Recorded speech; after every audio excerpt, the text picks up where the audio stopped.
Acá. Ya tú quieras. Listo. Entonces nos presentamos. Nosotros somos de parte del equipo de ayudantes docentes del PAP y el día de hoy vamos a hacer una ayudantía de casos clínicos. La verdad, más que ser una clase como tal, va a ser una participación un poco más interactiva, donde vamos a aplicar un poco de lo que estuvimos repasando también dentro de lo que fue la semana pasada. Entonces vamos a compartir acá Safari. ¿Se ve? Sí. Perfecto. Ya. Entonces, el objetivo principal va a ser aplicar contenidos de la unidad de cabeza a casos clínicos, que acá les trajimos con Pascual. Primer caso. Siempre cuando tenemos un caso clínico, tenemos que fijarnos en quién consulta. En este caso, va a consultar a una mujer de 63 años sin enfermedades crónicas. ¿Por qué va a consultar? Acá nos dice, ¿sabe qué, doctor? Desde la mañana empecé con una conjuntivitis, pero de las fuertes. Un ratito después me empezó a doler mucho el ojo izquierdo. ¿Será que me toca estirar la pata? Bueno, ahí tiene la pistola para que la atiendan rápido, ¿verdad? Y usted decide preguntar por los síntomas. La paciente refiere fotofobia, visión de halos alrededor de las luces, cefalea y náuseas. Entonces, acá partimos con una preguntita que dice, ¿qué significa que la paciente presente fotofobia? Que la paciente presenta aversión a la luz, que la paciente ve puntos negros en el espacio, la paciente presenta una disminución de la visión en su parte central, la paciente no puede ver nada, o la paciente presenta visión doble. Vamos a ver qué nos dicen por acá por el chat.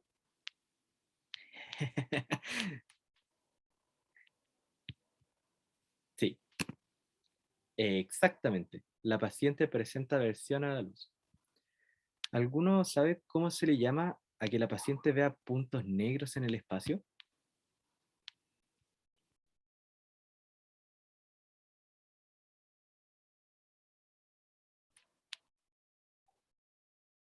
Bueno, si la paciente ve puntos negros en el espacio, ese es otro síntoma, perdón.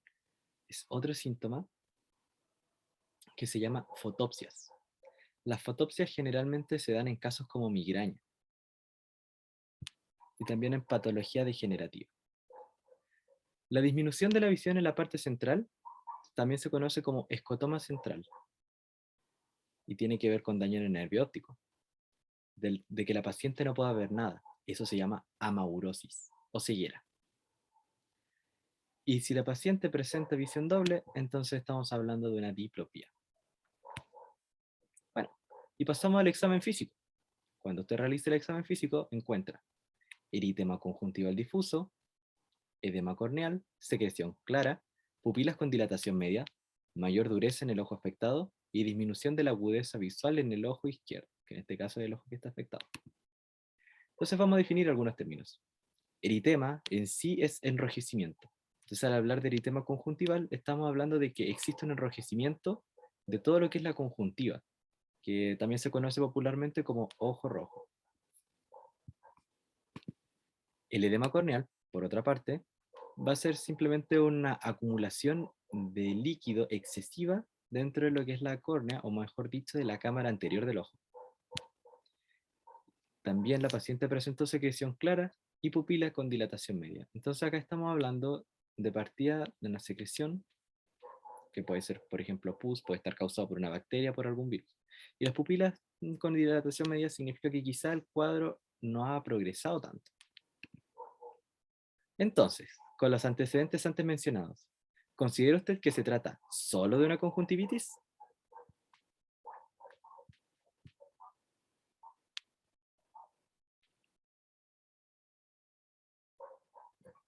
Y acá pueden responder en el chat.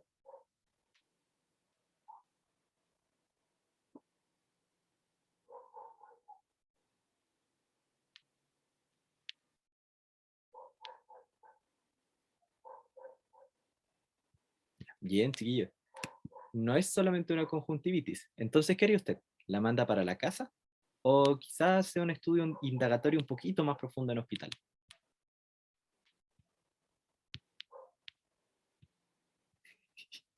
Una tomografía. Ya, sí, puede ser. Ujú, ya.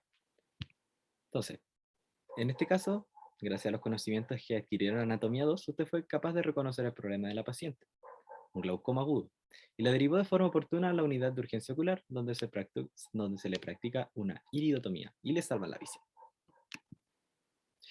Comentario al caso. Entonces acá lo que nosotros estuvimos viendo era principalmente un glaucoma. El glaucoma, la definición es una neuropatía óptica que se acompaña de pérdida del campo visual progresivo debido a un estrechamiento o cierre del ángulo en la cámara posterior. Esta misma como compresión que va a efectuar el aumento de la presión intraocular va a gatillar distintos síntomas, que en este caso son mucho dolor, compromiso del estado general, es decir, astenia y adinamia, cansancio y falta de fuerza, gran sensación de malestar, cefalea, eso anterior, cefalea, intensa migrañana, síntomas vegetativos, visión con halos de colores y dolor en el territorio trigeminal, para afectación de estructuras contiguas. En cuanto a signos, vamos a encontrar lo que aparecía descrito en el caso: edema corneal, ojo rojo de tipo profundo, gran dolor a la palpación del ojo afectado, dureza pétrea del globo ocular. Si se fijan, la dureza pétrea también tiene que ver con el aumento de la presión. Midriasis media reactiva, es decir, las pupilas están dilatadas y además no reaccionan a la luz, la presión intraocular elevada y también una disminución de la agudeza visual que es causada secundariamente al daño del nervio óptico por la presión que se ejerce sobre él. ¿Cuáles son los factores de riesgo para desarrollar glaucoma? Bueno, la verdad es que todos pueden presentar glaucoma, pero esta probabilidad es mayor cuando existen antecedentes familiares, cuando la persona es mayor a 50 años, que presenta hipermetropía con ascendencia asiática y de sexo femenino. Además, existe un factor de riesgo adquirido que también se da por el uso de medicamentos, como dilatadores oculares, descongestionantes, medicamentos para el mareo, agentes adrenérgicos, antipsicóticos, antidepresivos y también anticolinérgicos, que son medicamentos que igual son quizá no tan comunes como uno podría pensar, pero tienen un factor importante dentro del desarrollo del glaucoma. Entonces acá vamos a recordar un poquitito. Nosotros dijimos que, claro, que el glaucoma se presenta por un aumento en la presión ocular. Esto se va a causar principalmente porque existe un defecto en el drenaje en lo que es la cámara anterior del ojo. Y nosotros tenemos que recordar que, claro, que dentro de lo que es el ojo, el bulbo ocular, existe la capa vascular, que la capa vascular se va a componer principalmente de una coroides y de un cuerpo ciliar. Y dentro del cuerpo ciliar nosotros también vamos a encontrar el músculo ciliar y los procesos ciliares que van a filtrar, acá nos dice el círculo, o sea, nos van a filtrar el círculo arterial para formar humor acuoso. Sin embargo, durante la clase también se les mencionó que esta estructura era clave para el drenaje de ese humor acuoso, porque claro, en la medida que el círculo arterial mayor va produciendo mayor líquido, si ese líquido no se drena, entonces puede llegar el punto en que el ojo va a estallar. Y bueno, entonces acá dice que el humor acuoso se produce por el cuerpo ciliar, va a fluir a través de la pupila, según este esquema, va a alcanzar el ángulo de la cámara anterior y va a salir del ojo. Bueno, entonces acá aparece también un poquitito más grande lo que es el ángulo iridocorneal. El, todo lo que es el humor acuoso va a pasar mediante los procesos ciliares por aquí y va a llegar al ángulo iridocorneal eventualmente y se va a drenar por este canal de Schlemm, que también se conoce como el seno venoso de la esclera. Estos senos venosos de la esclera van a formar también lo que se conocen como las venas vorticosas, que son aquellas que van a llevar a otras partes más posteriores del ojo el drenaje.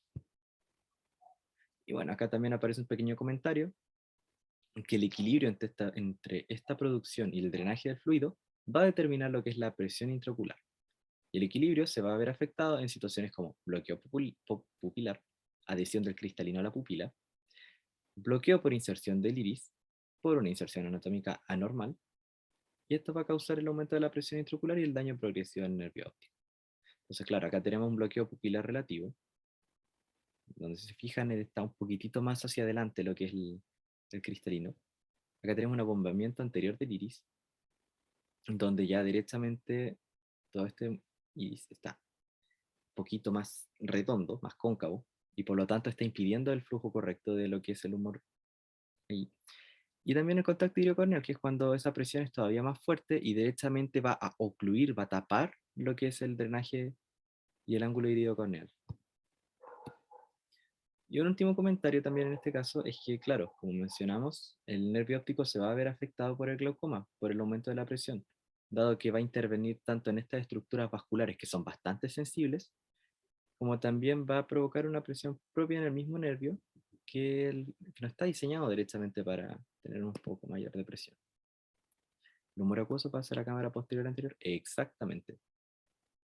Se va a formar y va a drenar desde la cámara posterior hacia la anterior. ¿Alguna duda?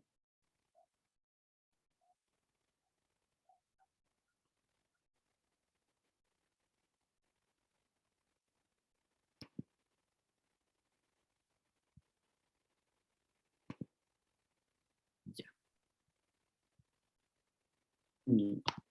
Yo tengo una duda, perdón. Es que en el caso anterior, ¿cuál fue el síntoma que al final nos dice que no es solo una conjuntivitis y que puede ser otra cosa? Mira, la verdad es que hay varios que nos indican eso. De partida, la dureza que tiene el ojo. O sea, bueno, eso en cuanto a signos. Y también el mismo hecho de que el edema corneal no es tan característico de una conjuntivitis. Ah, ya. Ahora, siempre nosotros tenemos que tener en claro que una pérdida de la visión también es un factor importante, sobre todo cuando esta es aguda. Porque claro, es normal de repente en el adulto mayor que con el tiempo se va deteriorando un poco lo que es la visión, o quizás se va tornando un poquitito más borrosa por otros factores como las cataratas, pero que sea de inicio agudo, eso es lo que lo hace también algo extraño, como un signo de alarma al cual hay que estar atento. Ya, súper. Muchas gracias. ¿Me da permiso para compartir? Ah, claro.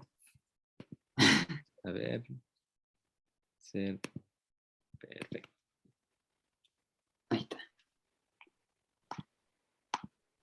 Sí, la midriasis también va a responder a alteración a nivel nervioso. Porque el oculomotor también. Pero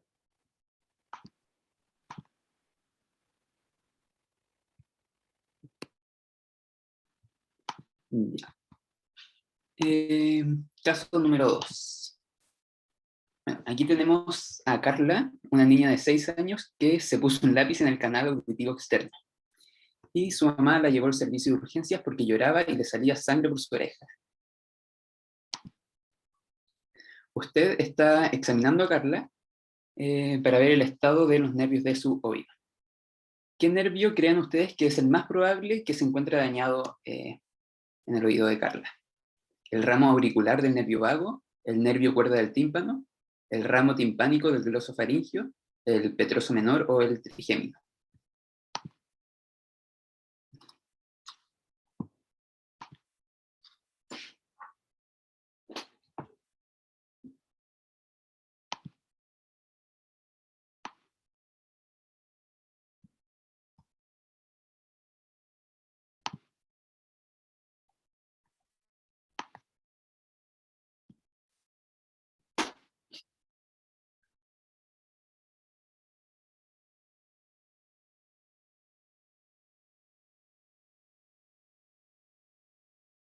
El caso decía, si no se acuerdan, que Carla se puso un dedo, dio un lápiz en el oído, como desde por el canal auditivo externo y atraviesa la membrana timpánica.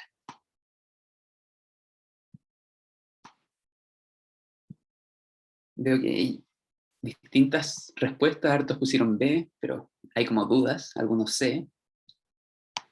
Así que veamos. La respuesta es el nervio cuerda del tímpano. Aquí nos tenemos que acordar un poco de la anatomía del oído medio, de la caja timpánica, y tenemos que acordarnos que el nervio cuerda del tímpano es el nervio que va a estar pasando por la pared lateral de la caja timpánica, o sea, va a estar pasando al lado de la membrana timpánica. Aquí tenemos una foto donde podemos ver el oído medio, pero visto desde como desde adentro de la cabeza. Aquí tenemos la membrana timpánica, y si pasáramos a través de esta membrana timpánica, tendríamos el canal auditivo externo afuera, y detrás como afuera como de la cabeza. Y si vemos acá, tenemos que el nervio cuerda del tímpano va a estar pasando justo al lado de esta membrana timpánica, o sea, de la pared lateral, la pared de afuera, del oído medio. Aquí el nervio cuerda del tímpano está pasando justo entre el yunque y el martillo. Y en el fondo eso había que acordarse, que pasaba en la pared lateral, desde la pared posterior hacia la pared anterior. Los otros nervios no podían ser porque el ramo timpánico del glosofaringio es el que está más hacia medial, el que está como más cerca del cerebro. Y ahí es el que va a estar formando el plexo timpánico en la pared medial de la caja timpánica. El petroso menor es el nervio que sale a partir de este plexo timpánico, también en la pared medial. El trigémino como que no tiene nada que ver, y el ramo auricular del nervio vago tampoco tiene mucho que ver, esos son como más superficiales, más de afuera, que van a estar enervando la superficie. Una pregunta, ¿Sí? que yo usé el ramo timpánico y el glosofaringio. ¿Podría ser posible que el lápiz fuera muy adentro, que en el fondo va a llegar a tocar el promontorio, como está en relación al promontorio el ramo timpánico, ahí podría dañarse? ¿Es Sí, muy que rebuscado? atraviesa como toda la caja timpánica, todo el oído medio, puede llegar al final y dañar este ramo timpánico.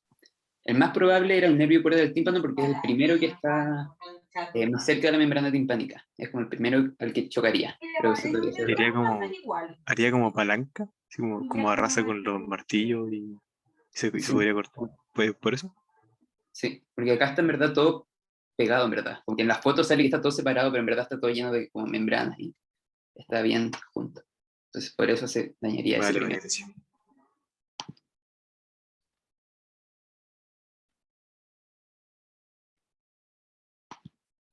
Sigamos. Ahora, asumiendo que se dañó el nervio cuerda del tímpano, ¿qué otro síntoma podría tener Carla?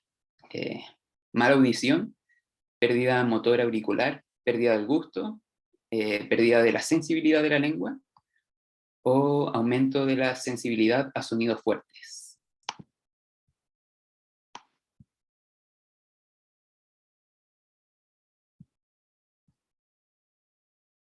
Aquí como muy bien, digo, harta C.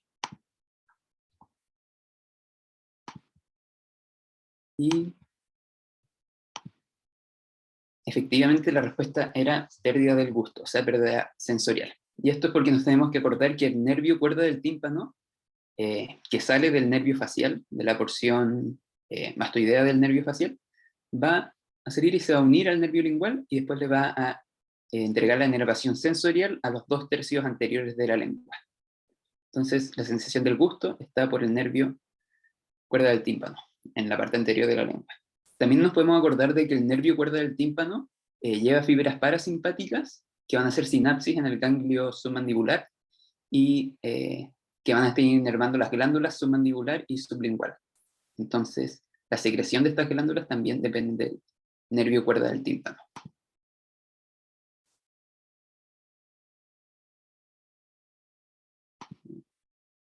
Hay una pregunta que dice, si se daña el facial, podría ser la C y la E.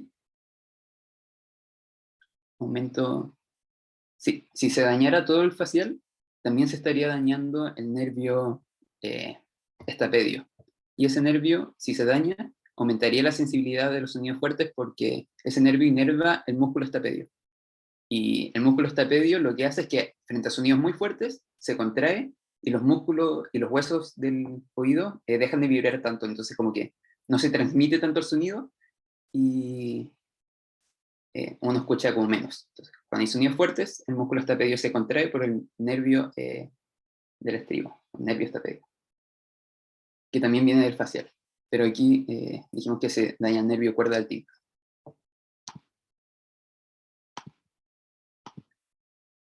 Ya. Después de cuidadosa examinación, usted determina que, milagrosamente, el nervio cuerda del tímpano se encuentra intacto, o sea, ese nervio está perfecto. por lo que repara la membrana timpánica que se atravesó con el lápiz y manda a Carla a su casa. Pero unos días más tarde, Carla vuelve quejándose de que tiene la boca seca. Usted examina y encuentra menor secreción de saliva. La sensación del gusto y la audición se encuentran en rangos normales. Entonces, menor secreción de saliva. ¿Qué nervio probablemente se encontraba dañado? O sea, si ya no fue el nervio cuerda del tímpano, ¿qué otro nervio podría haberse encontrado dañado que me genera menor secreción de saliva? Del estribo, petroso menor, petroso mayor o petroso profundo.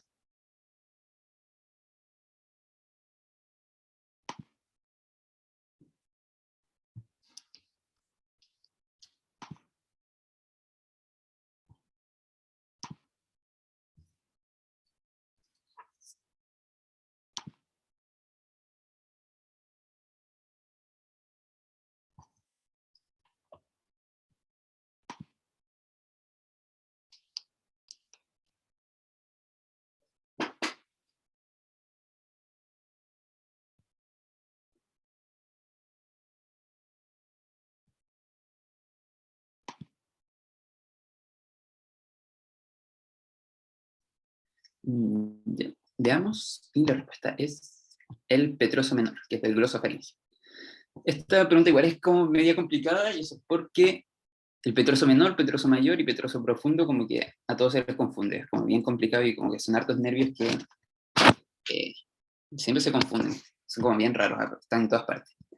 Entonces, vayamos uno por uno. Primero, el nervio del estribo. El nervio del estribo viene del facial, de su próxima mastoidea, y es el que inerva el músculo del estribo.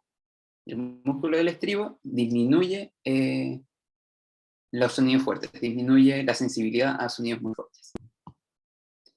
Entonces, ese no tiene relación con la salivación, entonces no podía ser.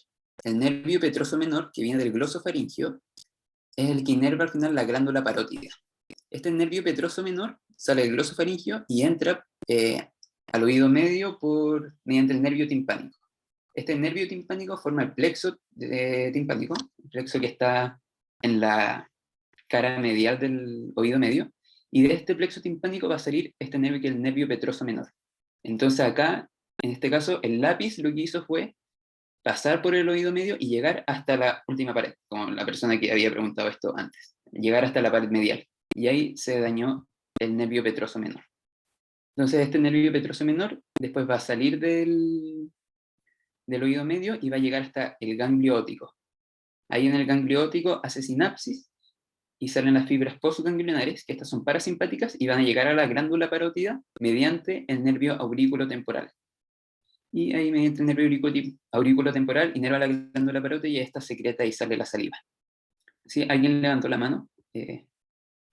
Sí, yo lo que pasa es que vi en el chat una pregunta, que preguntaron que de cómo se puede reparar la membrana, entonces me gustaría responder. Existen dos sí. procedimientos los cuales se pueden utilizar para reparar la membrana, que son la timpanoplastía y la miringoplastía, que igual no es tan practicado porque la membrana timpánica en sí tiene una capacidad regenerativa. Bueno, claramente no queda igual después de una ruptura, siempre queda un poquito como más tensa de lo que era habitualmente, pero aún así se practica en caso de que la herida, por ejemplo, no cierre con tanta facilidad, bueno, llámese en sus 6 semanas, 7 semanas, ya es más preocupante, entonces ahí sí se practicaría. Y también en casos de otitis media crónica, por ejemplo, que es cuando la membrana en sí no se va a poder reparar naturalmente porque la infección ya afectó demasiado al tejido.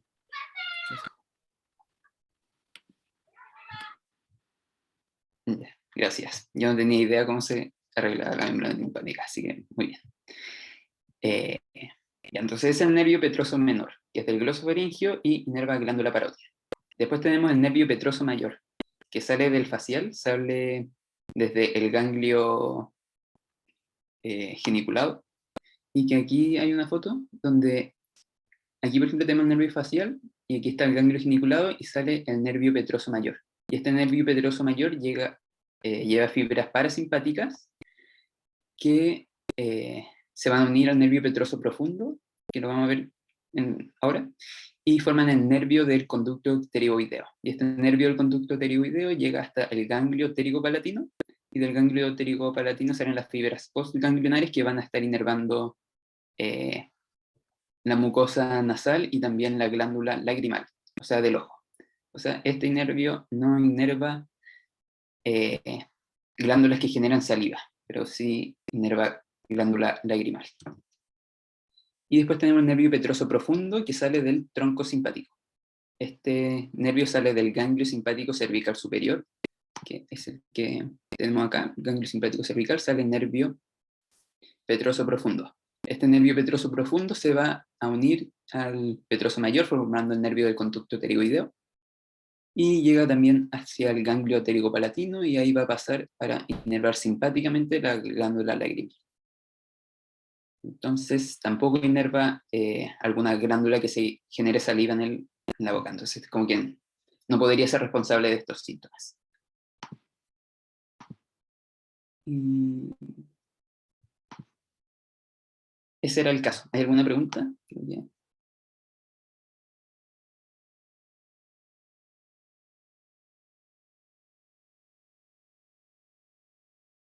Ya.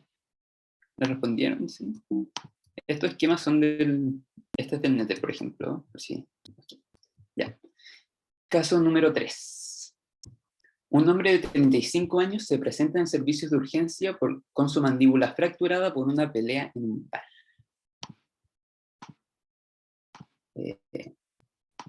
Usted realiza una cirugía de reconstrucción de mandíbula. Posterior a la cirugía, el paciente nota pérdida sensitiva en el labio inferior. Usted sospecha daño de la división maxilar del trigémino, la división mandibular del trigémino, ramos del plexo cervical o ramos bucales del nervio facial.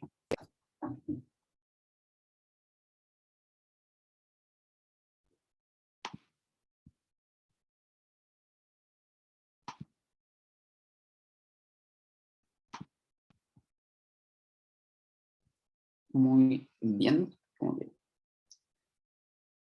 Muchas B de Boris. Y efectivamente era la B, división mandibular del nervio trigémino. Aquí nos tenemos que acordar que la inervación sensitiva de la cara está dada por el nervio trigémino, excepto por la parte posterior y más de acá abajo, que puede ser el plexo cervical o sí, ramos cervicales, ¿verdad? Como más de la médula espinal. Y la división mandibular del trigémino es la que inerva el labio inferior y toda esta zona, a través del nervio mentoniano, nervio bucal, el aurículo temporal es más para la región temporal.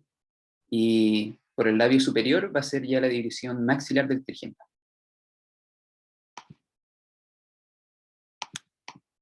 Después tenemos, después de diferentes pruebas, se confirma que hay un daño de la división mandibular del trigémino. ¿Cuál de los siguientes síntomas también se podrían presentar con este diagnóstico? O sea, con un daño de la división mandibular del trigémino. Pérdida sensitiva del labio superior, disminución de la habilidad para deglutir, menor secreción de saliva de la glándula parótida, dificultad para elevar el ángulo de la boca o pérdida sensitiva de la punta de la lengua.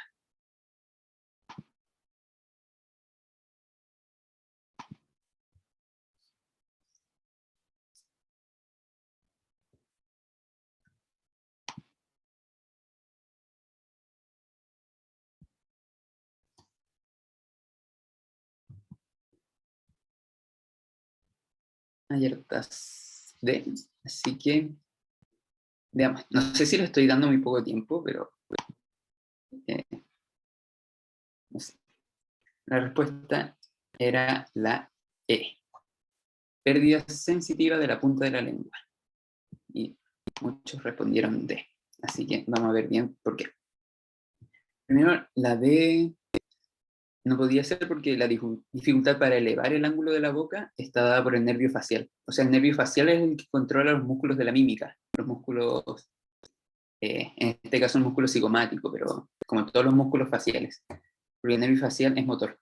Y hay que acordarse que el trigémino es principalmente sensitivo. Igual tiene motores, pero para los músculos de la masticación, o músculos más profundos, los músculos de la mímica. ¿Ya? Aquí hay que acordarse la diferencia entre sensitivo y sensorial. La inervación sensorial de la lengua está dada por el facial y más por posterior por el glosofaringio y un poco del vago y otros nervios así. Pero la inervación sensitiva es la inervación que genera dolor, o cuando uno toca la lengua y como que siente que algo lo está tocando. Y ese viene por el trigémino. Entonces se inerva sensitivamente los 2/3 anteriores de la lengua mediante el nervio lingual. Así que hay que acordarse de eso. La pérdida sensitiva del labio superior, el labio superior sensitivamente es por el maxilar, que también viene del trigémino. La disminución de la habilidad para deglutir del nervio vago y glosofaringio, que son más para la faringe.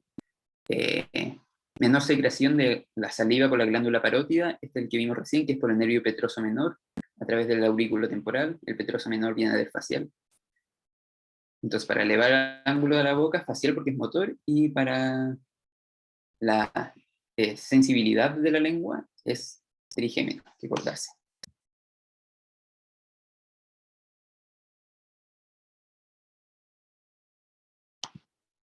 Ah, sí. Eso que dijeron está como bien. Que también lo pensé. Podría ser la B, digo la C. Porque el nervio aurículo-temporal viene del trigémino, de la división mandibular del trigémino, pero si nos imaginamos que se fracturó la mandíbula, probablemente el nervio se pudo haber roto como el nervio lingual, que serían como después de la división del aurículo temporal. Pero en teoría eso también podría ser si se rompe el aurículo temporal. Las fibras que vienen del nervio petroso menor no podrían llegar a la glándula parótida. Entonces igual como que esa podría ser si alguien lo pensó.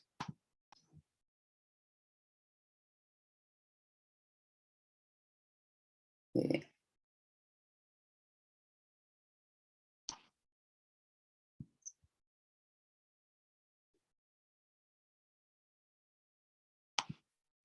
no sé si hay alguna otra pregunta, como que me perdí con el chat.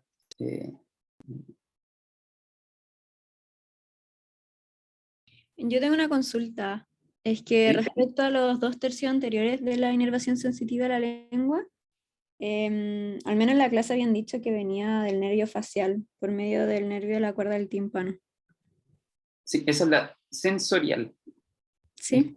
Es que hay que tratar de no confundirse. Por ejemplo, aquí está esta imagen, la sensorial, o sea, para el sabor, para el gusto, es por el nervio cuerda del tímpano, los 2/3 los dos Ah, tercios anteriores. Y el nervio lingual, que es del trigémino, es la sensitiva, que es para detectar el calor, por ejemplo, cuando te duele, si te cortas la lengua, todo lo que es como tacto es sensitiva y es por el trigémino, por el nervio ya, lingual específicamente. ¿Ya?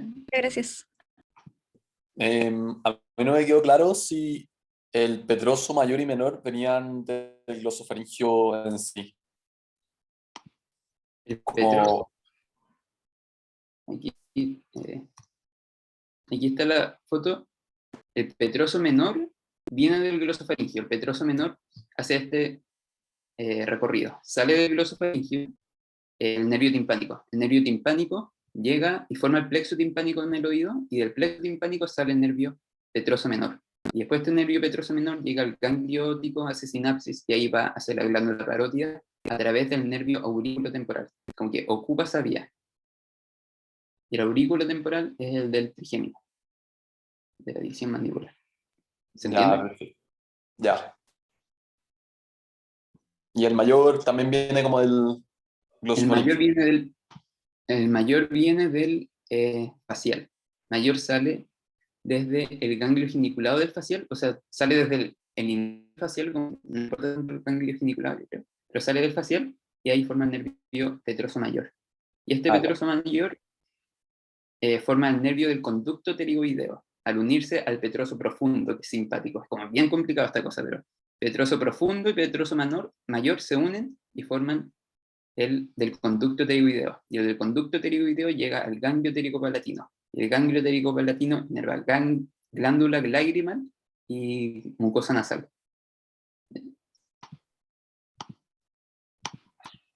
Aquí quiero hacer un comentario que nos queda 1 minuto de reunión, entonces mandé por el chat un link para otra reunión, ¿ya? Ya. Igual en este caso, últimos como cortito. Sí, por eso, para lo que queda, porque nos queda menos de un minuto. Ya.